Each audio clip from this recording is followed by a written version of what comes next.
Thank you, everyone. My name is Ben Deans, and I'm a junior consultant here at Turner & Townsend. And today we are joined by Ian from E.ON. This event is a Regulatory Information Support and Expertise Masterclass, which is fully funded by the Department for Energy Security and Net Zero and delivered by us at Turner & Townsend, as well as E.ON for this masterclass. So there'll be a relatively short presentation followed by plenty of opportunity for questions and discussion. The session is around an hour and we aim to finish on time or a little bit before, so everyone can get in time for their lunch. As you well know, please keep your microphones muted and cameras off during the presentation, which can then be put on after the presentation is finished and in time for Q&A. The slide deck today delivered by Ian will be available online after the event, as well as in the follow-up email. The session is recorded and the masterclass will be put online in our resources section on the RISE website. We'll also put a few useful links in the chat. Also, just to clarify, if you have any questions during, please put it in the chat or just wait till the Q&A session after Ian is finished presenting. And finally, there'll be 1 or 2 polls at the end of the session, and please complete them before you leave, as it's very important feedback for us. And that's it from me. I'll now hand over to Ian. Thank you very much. And yeah, Ian, over to you. Thank you. Thank you very much, Ben. Appreciate that. Thank you, firstly, to RISE for allowing us to come and give this masterclass presentation. My name's Ian Cartledge. I'm a business development manager within E.ON's Green Funding Solutions team, which is a small but perfectly formed team within E.ON UK. We primarily aim to support local authorities and housing associations and registered provider of social housing and charities in retrofitting their homes and their stock. So we've been busy over the last few months, I think, as probably the majority on this call have been, in supporting lots of local authorities and clients in submitting their Warm Homes Fund social housing bids and their local grant bids as well. So this is a nice time of year, I suppose. We've got a little bit of a lull now to give you some support and advice, I suppose, and also to have a general conversation about what you guys think that E.ON could do better in the future, or what you think that we provide which may support you in the future. So it's a really nice time to come and speak to you when there's a little bit of a lull in kind of proceeding. So I'll just flick through the slides and I'll hopefully make it as informative as possible. So please, as Ben said, if you've got any questions, please drop them in the chat and I'll do my best at the end to try to help and give you some quality answers to take you away for future bids. There we go. So a little bit about us. So my name, obviously, Ian Cartledge. I've been within E.ON now for coming up to 4 years. It's been a really quick 4 years. Really enjoyed it. It's a great company to work for. Really dynamic, really supportive. Lots of activity, not just on retrofit of homes, but also obviously on utilities, but other commercial stuff around large offices, for example, and leisure centres and other buildings that we can decarbonise. So it's a really, really good dynamic organisation to work for. I've personally been involved in retrofit for about 10 years. So I've worked for other companies across the UK, sometime in Europe as well. So we're quite knowledgeable around what needs to happen with decarbonisation of homes. And as I said earlier, the main aim of our whole team is to support local authorities and RPs to see if we can help make the best use of the small funds that you guys have got available, to try to decarbonise and also to maximise the amount that you can do with any grant funding that you receive from DESNZ. So it's been a good whirlwind for 4 years, and we expect the next 5-10 years to be equally as exciting. So that's just a little bit about us and about what I do.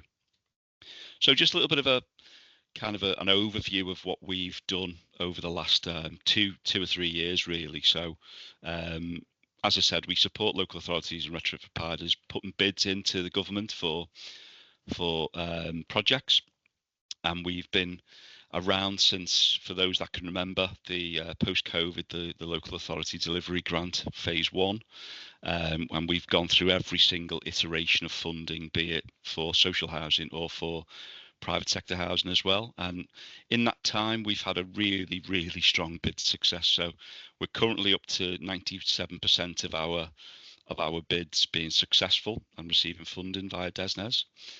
Which is a really proud statistic that we've got, and it kind of typifies why I suppose we're on this kind of workshop today, is to give our understanding of where the successes come from, but also the things maybe to focus on that will get you a successful bid.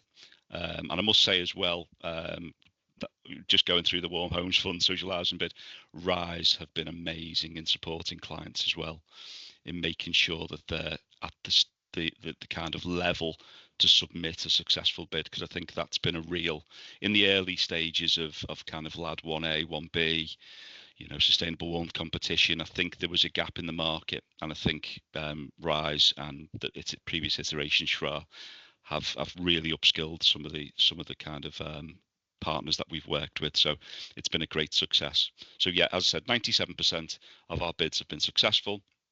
We've retrofitted up to about 12,000 homes, and that is improving daily. So we've retrofitted quite a lot of properties across the UK, and it's a real success story.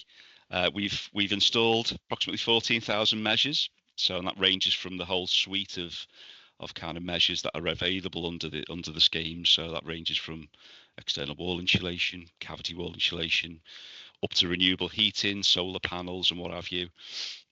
So we're putting measures all over the place to make sure that properties are reducing their kind of demand on heating, but also making people warmer in their homes.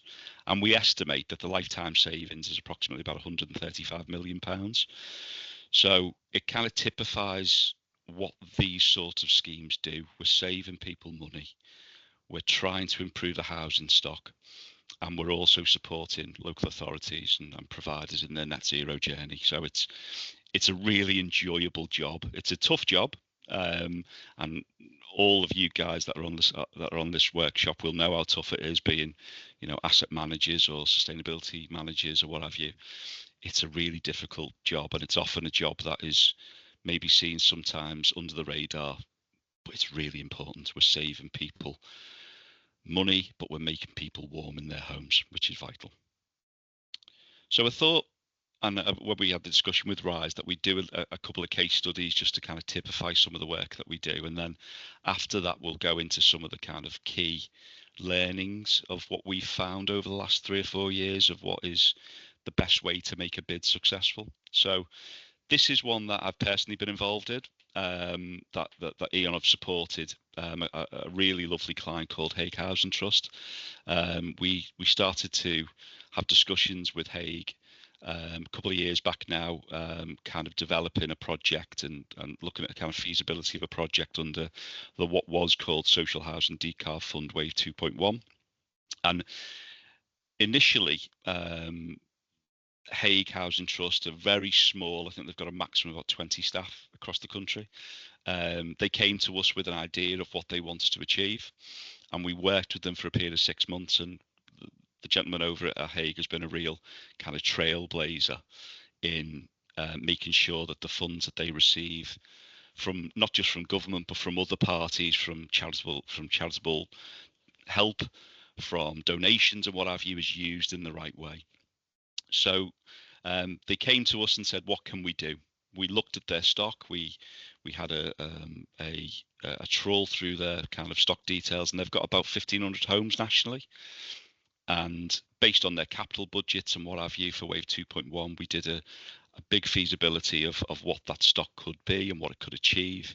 And currently, as of last month, just prior to the kind of Wave 3 bids, 172 homes have been successfully improved using solar PV, but also external wall insulation, underfloor insulation, and all of the other kind of ventilation measures as well to make sure that the PAS journey is adhered to. And it's been a real success, this one, because Hague Housing Trust, and it's all on Hague, they've done amazing work to lobby DESNZ to allow them to bid for actual work, because they're not actually classed as a social landlord. They're a charity that provides a social landlord function.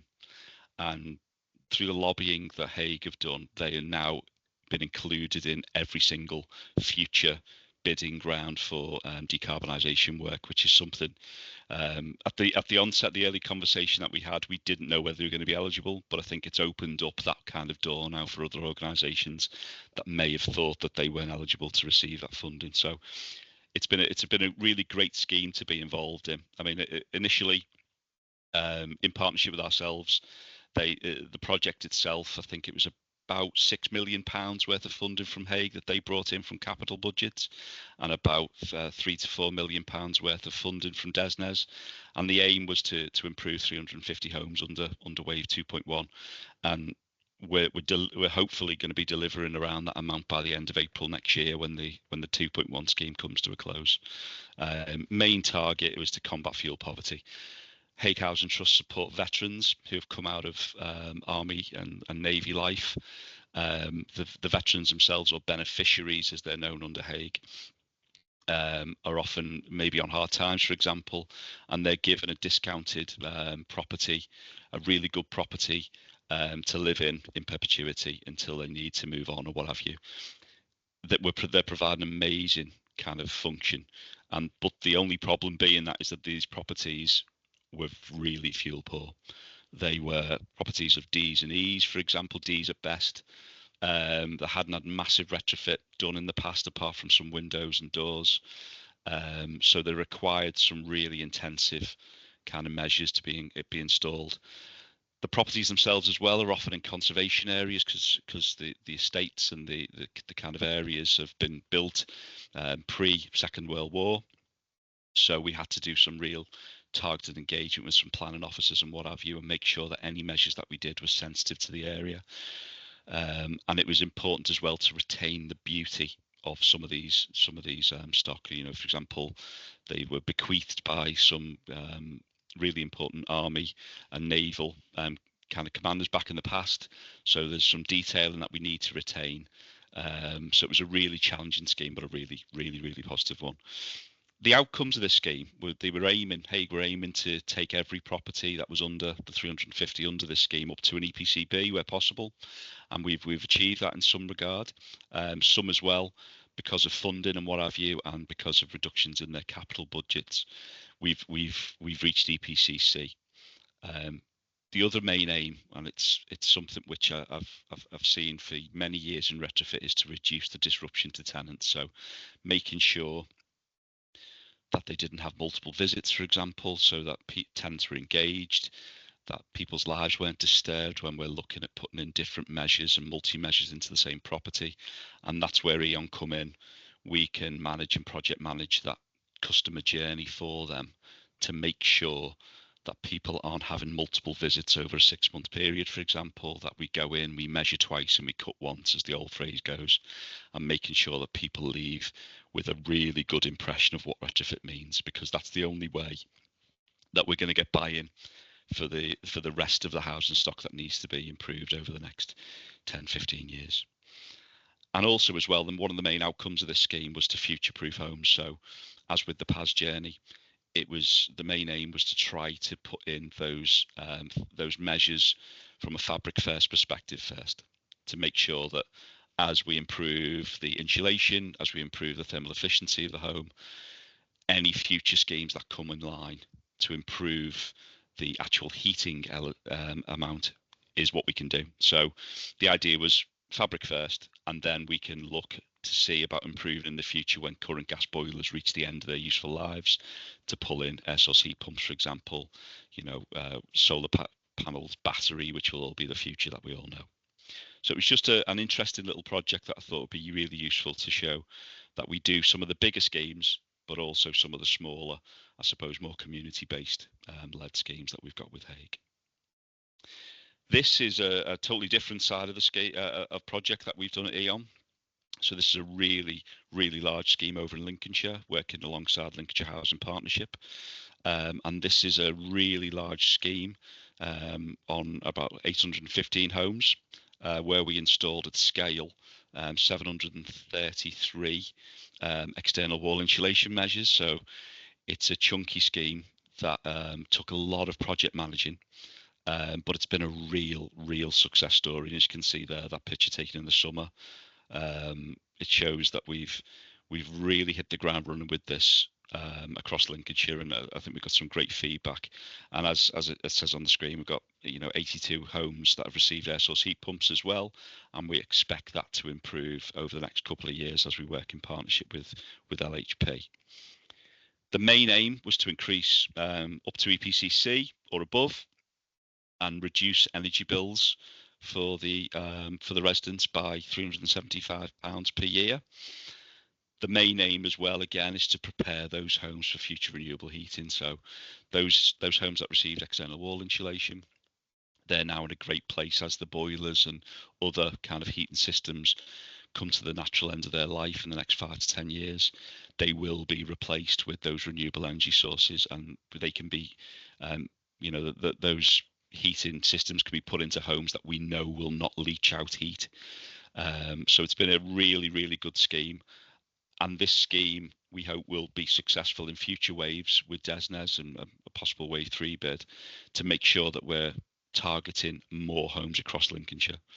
The outcomes as well. So all the SAP targets were achieved, and we got some absolutely astounding feedback from residents on the quality of the installs that were installed across the stock.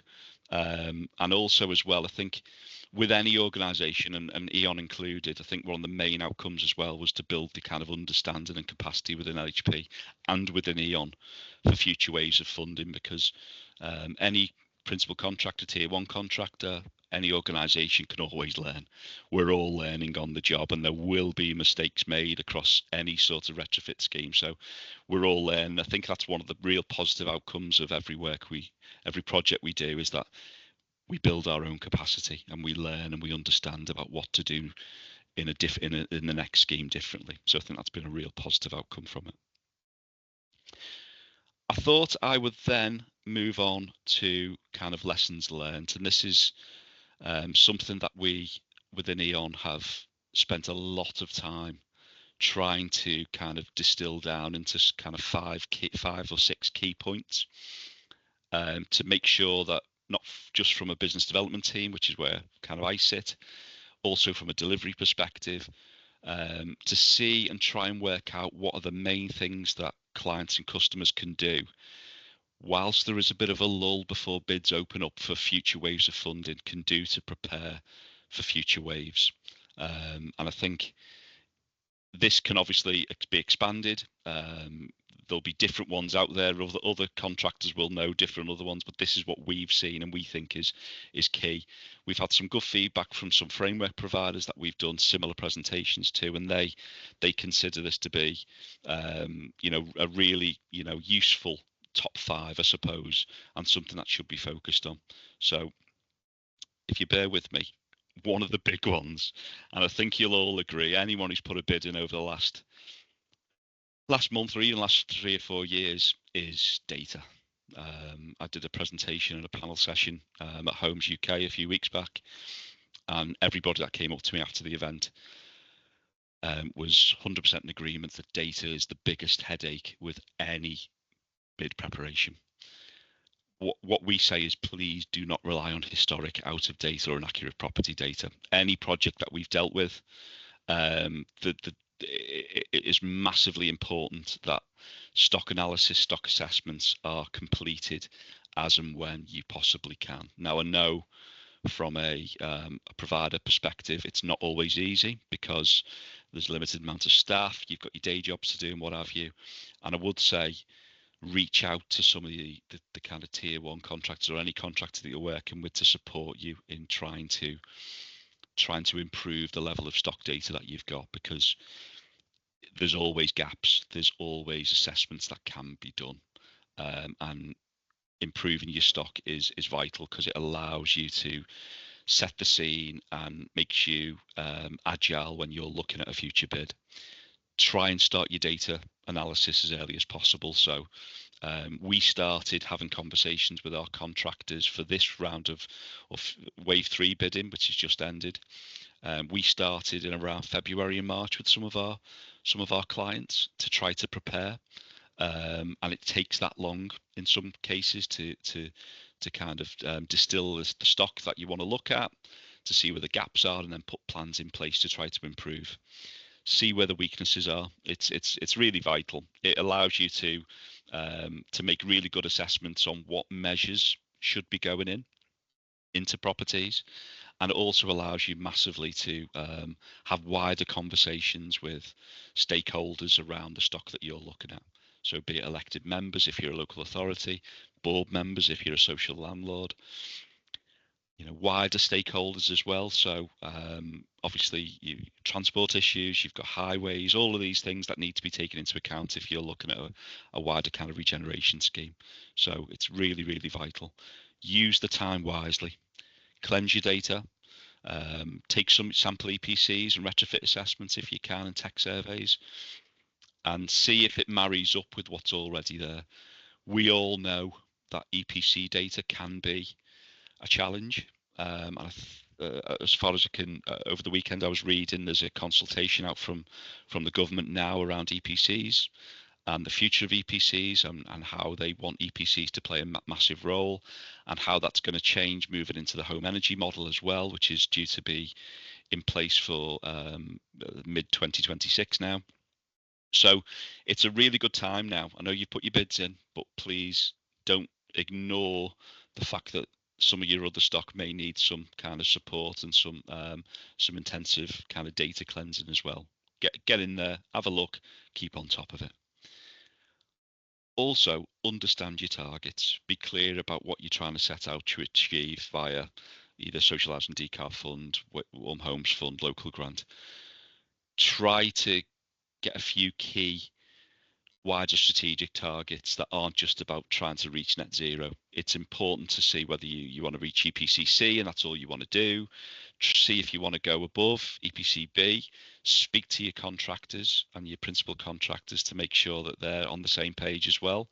Because in our understanding, when somebody comes with a clear idea, it makes our job so much easier as well.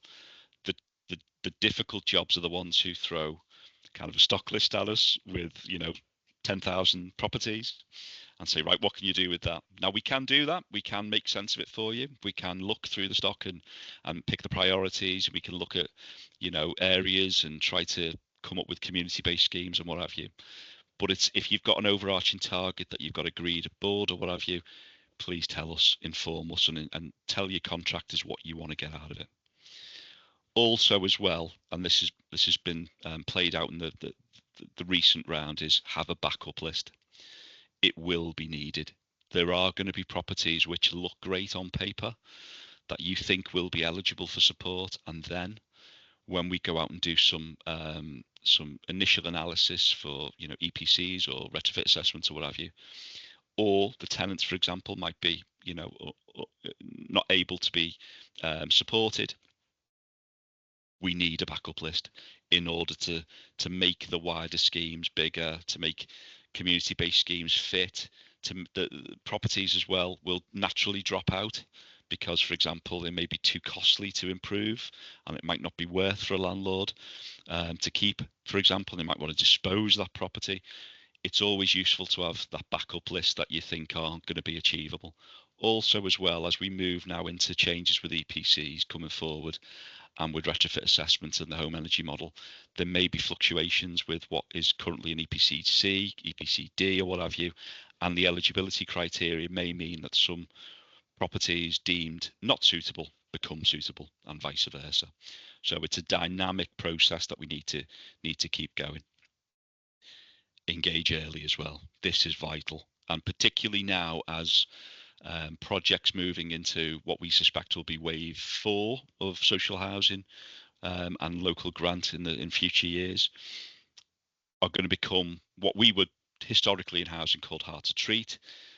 Moving forward, I think it's going to be called difficult to decarbonise. properties and areas that are going to be sensitive and going to be requiring sensitive installs. So conservation areas, areas of outstanding natural beauty, those with a listed status, for example. It's vital that you speak to your planning departments. Now, I know if anyone who keeps, like me, who works from home, and you've got BBC News on rolling in the background, there's going to be massive planning changes coming over the next 12 months to 2 years. So it's vital to have those chats with your planning departments now to say, look, we're thinking of doing this, and have an idea. Obviously, with external wall insulation and other measures and air source heat pump measures, there's going to have to be a conversation with the planning regime and building control to make sure that what you plan to do is achievable. And in my experience as an actual planner by trade, early conversations with your planners make the job so much easier because you can bring them along with the journey. And it makes those kind of decisions of what measures to do once a bid is successful a lot easier, because you've built that conversation over a year or so. Speak to DNOs as well, because there can be a delay, and often a big delay when looking to retrofit, particularly renewable heating. If you're discussing ground source heat pumps or communal air source heat pumps, for example, it's really important to engage with those, the DNO in your area, if you're planning to do some big renewable heating schemes. Also as well, and we keep this, so if anyone would like to have a wider conversation, please reach out to myself and some of my other colleagues. Understand what the information you will need. So we've got a large list of what we prepare in the background and ask some of our clients of what they should get as a kind of appendix of information. And it includes stuff like asbestos surveys, for example, if there's been any kind of habitat surveys, bat surveys, and what have you done and completed in the past. Everything is really important because it kind of allows us to make that judgment on, you know, whether properties are going to be suitable moving forward. So I can't say it enough, data is key. Resident engagement now, which is the other kind of big one. And this was a quote that we used across on our experience in the majority of projects throughout the sector. It's been known for, you know, 40% of residents have refused works when the solutions or improvements have been kind of offered to them, and many other residents will drop out mid-project. So we've been doing projects long enough now to know that there's going to be dropouts at some stage, you know, for whatever reason.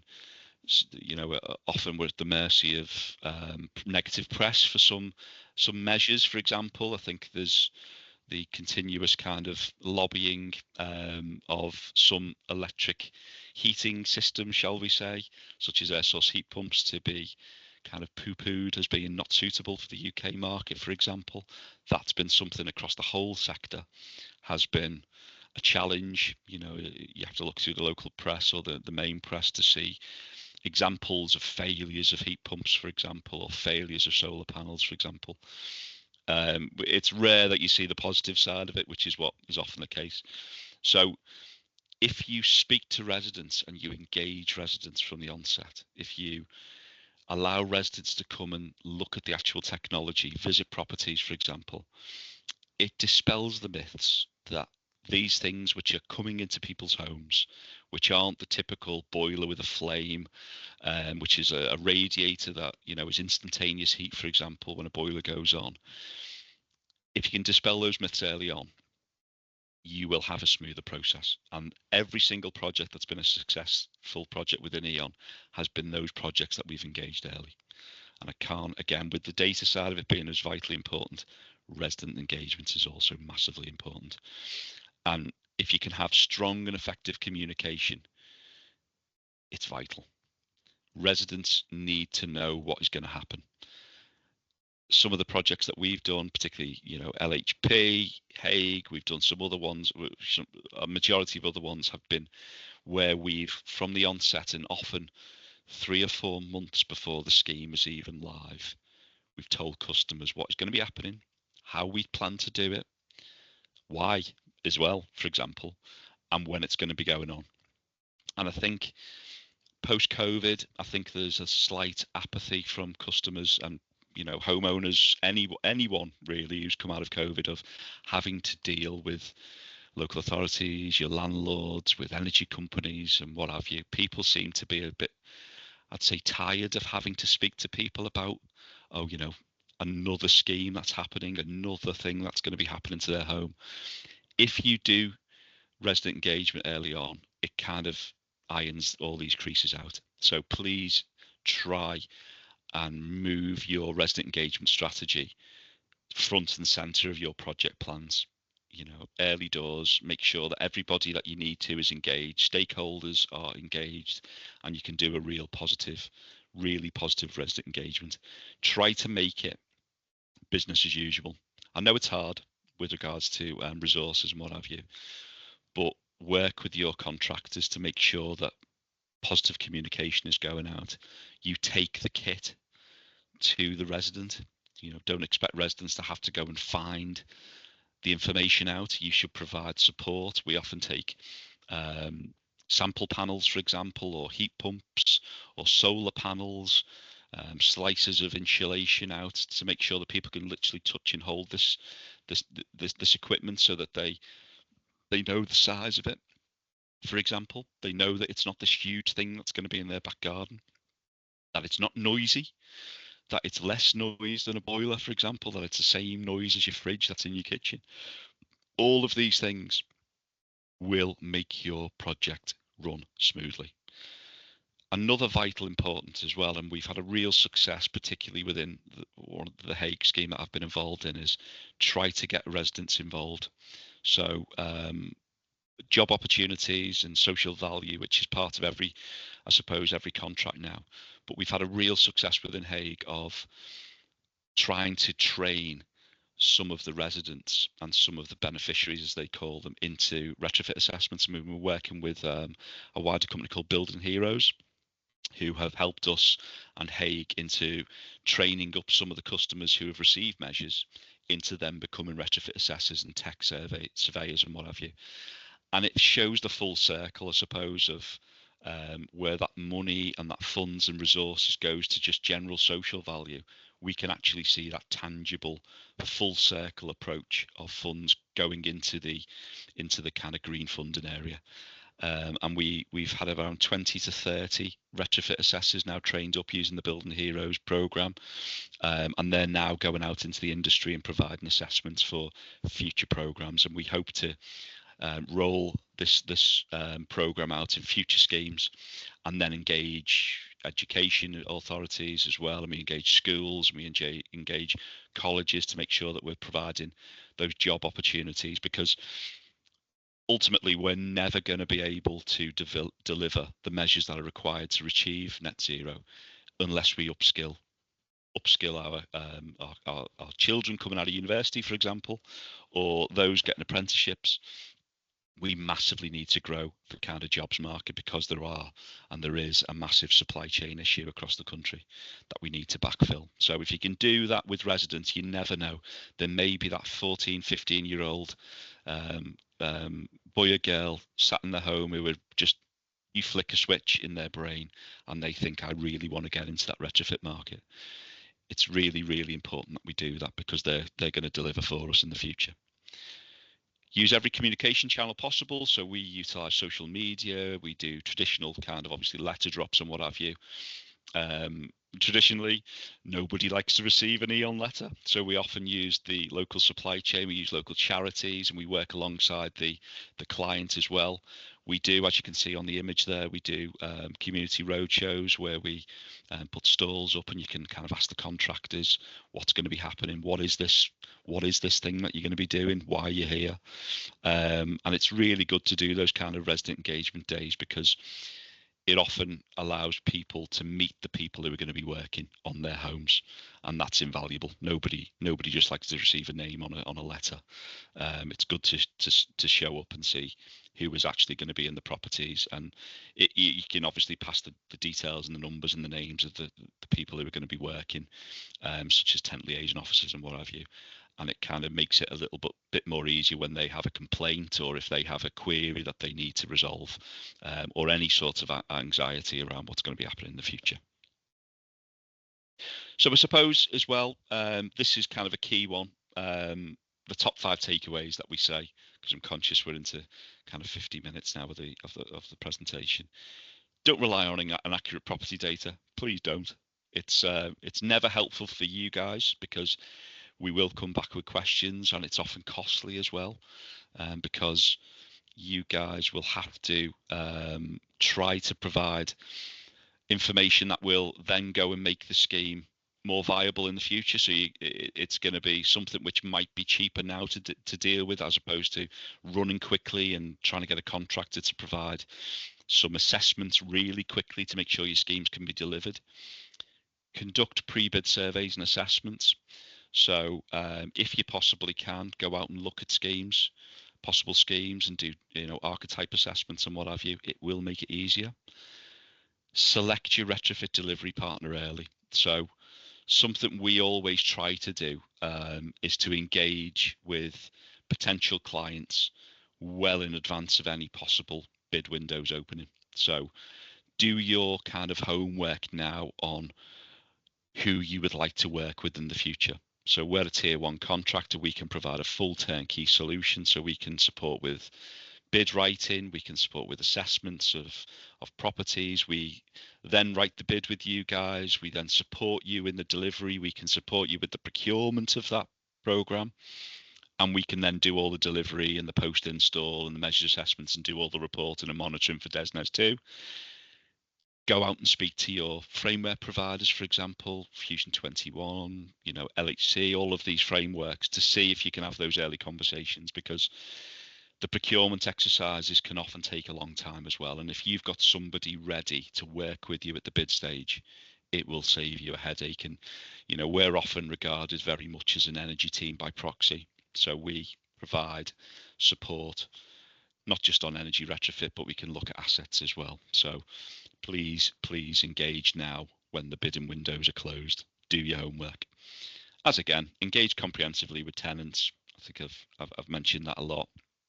And fundamentally, the last point that I'd like to raise, Warm Homes Fund is never going to be a silver bullet for you. It's never going to be providing all of the support and capital funds that will retrofit all of your homes. It just won't. And particularly, as we've seen with the new Warm Homes Fund this time round, the average cost cap per property reduced from what was around £15,000 per property for funding is now £7,500 with a 50% minimum co-funding element.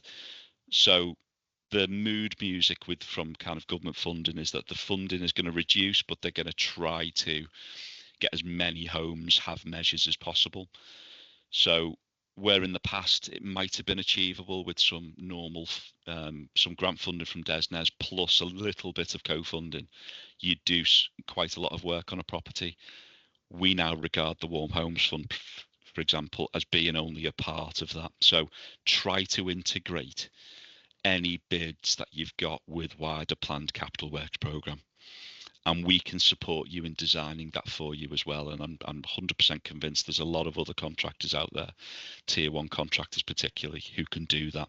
And they can make your asset management live. And I think that's something we've seen particularly over the last couple of kind of bids and programs, is that's become more and more of the conversation. It's not just been about those 350 properties. It's about phasing those properties into an asset management strategy that's from now until the next 5-10 years. So that's another key kind of takeaway. So that's me. I think I've done 50 minutes there. Apologies for rambling on a little bit. My details are there. Ian.Cartledge at eonenergy.com. Anyone that'd like to reach out to me, please do. And I'll, if you're in a part of the country that I don't cover, I've got a lot of colleagues who do the same job as me across the UK, Wales, and obviously Scotland as well. So yeah, it's been a pleasure. So I'll pass back to Ben.